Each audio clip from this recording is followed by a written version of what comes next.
Тилек Кыдырмаевич, могу мен айтар маселе тендер маселеси. Сиздерге келген акча мамлекетибизге, жол министрлигине. Мен билишимче 100% тендер менен өтөт баары. Жолдорбу?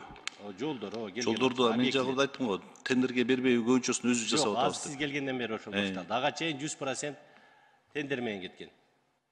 Эми буга чейин болсо 100% болсо Канча пайызы тендер менен кеткен, канча пайызы өзүңүздөр жасагансыздар ошо. ошону тактап берсин. Тактап берсин. Мен айтканым көбүнчө тендерди чет элдик компаниялар уткан.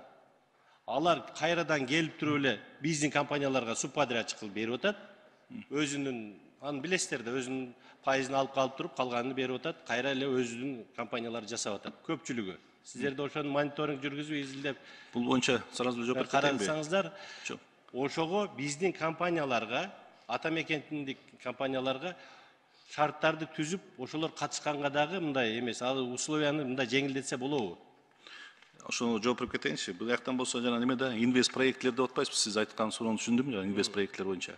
Инвест проект боюнча ошо талабы ушундай экен, чет элден келген. Бизден болсо атамекендик компаниялардын деңгээли жок болчу да. Деңгээли жок. Азыр болсо мына өзүңүз билгендей балыкчы Барскон Караколдо жана ассоциация дорожников деп ошолор чыгып алып мына бул международный жолду салып атышат. Немеден тиги Сапаты жакшы. Сапаты жакшы. Ошондой эле мына Минтранстын акасы жана бул Оштун Окат жолун салып алдык биз. Ошону болсо Минтранс мындай жеңилдей салып көрбөптүр негизи элечи. Бизге жана Кыргыз автожол деп ишкана ачылган bizde. Bizde Садыр Нуркожоевичтин тапшырмасы эле ошо Кыргыз автожолду жана ошо Чайн Роуд деген болобу, же Синагидро деген бир жана чоң ири компаниялар болот да, инвест проекттер. Ошолордун деңгээлине чыгаргыла деп. Ошол себептен жана Оштун Окат жолун мен өзүм милдетиме алып туруп ошону эттим. Ал болсо ошо международный жол болгондон кийин ошо сапатына ушундай лаяк жооп берет ал ошо жолубуз. Ошондой өзүбүздүн мына деңгээлибизди көтөрүп атабыз. Буюрса жана сиз айткан бул сунушту болсо биз ал боюнча иш алып барып атабыз. Жана инвест проекттерге ошо катышканга өзүбүздүн компаниябыз Кыргыз автожол жана атамекендик компаниялар катышканга деп. Атамекендикке шарттар түзүп бериш керек. Ошону иш алып барып атабыз. Условияларын өзгөрсөңүздөр деген сунушту айтты. Азыр мына буюрса айтпайм, ошо Оштун Окат жолун болсо международный значение менен салдык негизи. Бул жана немеси осевой нагрузкасы мына буюрса экинчи катманы төшөп бүткөндөн кийин 11,5 тоннага болот осевой нагрузкасы. Бул уже немеге международный жолго жооп берет да. Ошол себептен биз ошо рейтингибизди көтөрөлүк деп атайын ушуну аракет кылдык. Ошондой эле жана тиги немени Нарын Байытов деген жолубузду анда биз өзүбүз салып атабыз. Балыкчы Барскон Каракол деп салып атабыз. Мына балыкчы Чолпонта Караколду болсо, конечно, лоңкай салды, но неме да? Азыр айтып кеттиңиз мына Нокат ош жолу боюнчачы. Аны канчанчы категорияда жол түшүп атат ошондо? Бул жол 3-чү категорияда болот.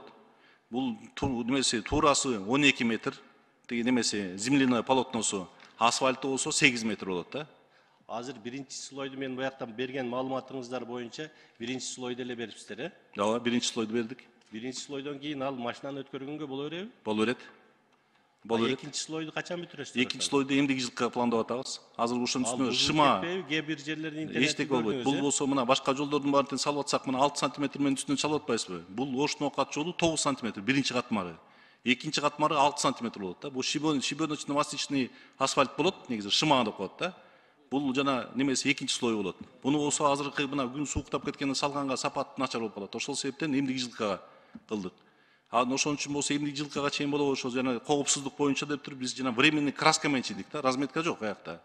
Ошол себептен болсо азыр жана немеден Оштун Окат жолу боюнча айта кетсем, ошо тиги немеде аякта мына эки участокко бөлүп алып туруп, эң начар деп участокты бөлгөнбүз. Бул 2015-жылы жол башталган, ошо 28-не 75-чи 47 километр деп. Муну болсо жана жайка салабыз деп коюп, ошо жайка менен сүйлөшүүлөр жүрүп, тендер өтүп, аны ошентип мына 8 жыл, 7 жылга чейин өтүп кетти. Бул болсо жана ковид системасында болуп калып, Россия менен Украинанын өкүндө кичине немеси менен ушундай Украинадан келишкен, ошол себептен баягыдан степ программа боюнча 30%ын тиги жайка албаган экен, ошол себептен булар не выдерживать этип коюптур, ошол себептен өтпөй калды. Биз жайканы күтүп отурсак, дали ошол жол салынбайт болчу. Ошол себептен мына президентибиз болсо тапшырма берип, ошол жерден эң жаман участокты аныктап салына деген да.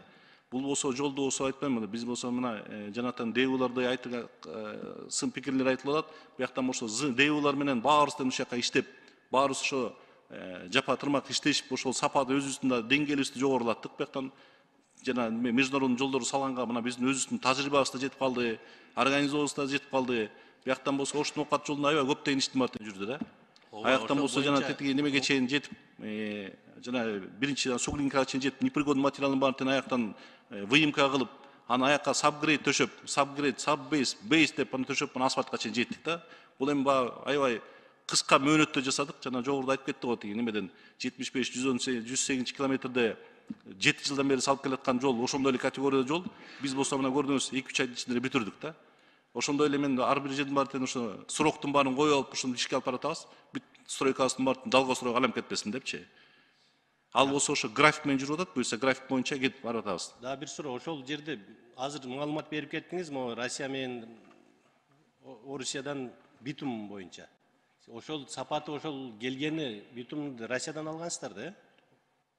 Бул болсо жана немеден аяктан болсо биздин Ош шаарындагы заводдордун баарын карап, ошол жактан болсо кандай демеси бар экенин барганда бул дизайн деп коет да. Ошо дизайнын алып, ошонусун лабораториясын баарын текшерип, кайсынысыныкы жарайт деп ошонусун кетирдик да. Шыманы буюрса ошол жака биз өзүбүздүн заводубузду койдук. Азыр буюрса коюп бүтүп калдык. Шыманы жана экинчи слойду асфальтты өзүбүздүн немебиз менен асфальтыбыз менен баса беребиз. Жакшы, ошонун сапаты боюнча дагы бир карап, анан элге түшүндүрмө берип койсоңуздар. Муну биринчи слойду эле биз бердик, дагы экинчи слой бар депчи. Ошону менен элге маалымат берип койсоңуздар жакшы болот эле. Мындай ооба, жакшы, жумуш жакшы жүрдү, бат бүттү.